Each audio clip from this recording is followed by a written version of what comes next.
The long road to redemption is a journey fraught with challenges, but it's one we must undertake. It requires facing the past, acknowledging our mistakes, and committing to a better future.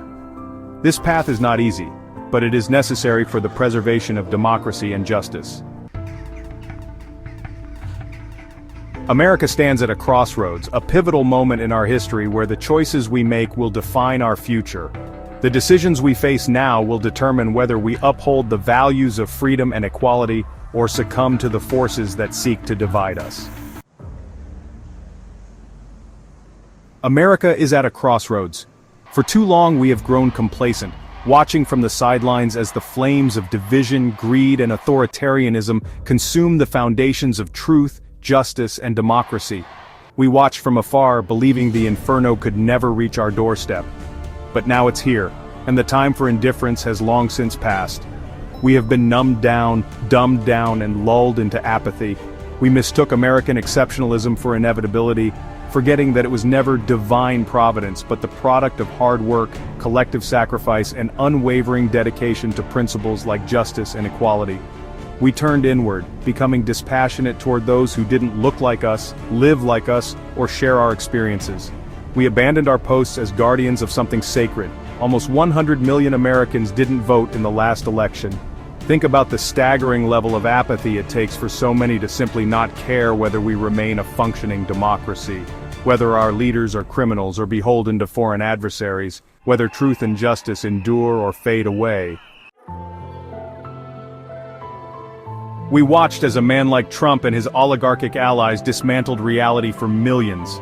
They turned truth into fake news, corruption into disruption, and criminality into heroism. We watched the guardrails of democracy collapse as they burned down the institutions meant to protect us. Now, they stand ready to pillage, intent on consolidating unchecked power, even if it means burning the country to the ground in the process.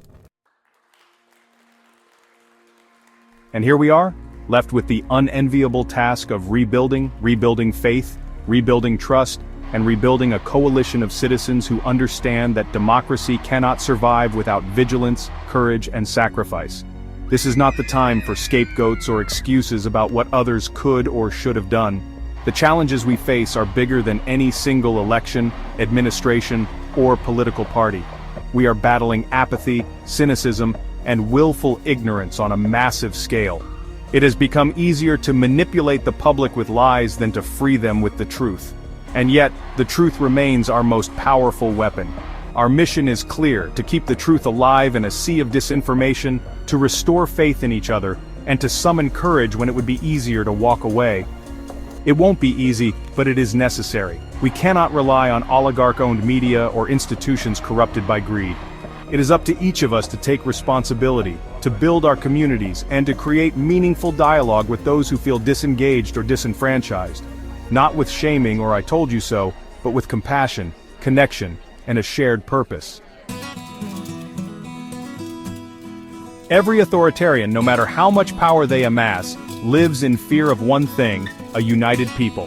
They crave absolute control, but the power of a people united in purpose is something they can never fully possess. This is our task: to unite, to rebuild, to stand together in the face of injustice every single day. The road to redemption is long and hard, but it is worth traveling, for ourselves, for future generations, and for the very idea of democracy itself.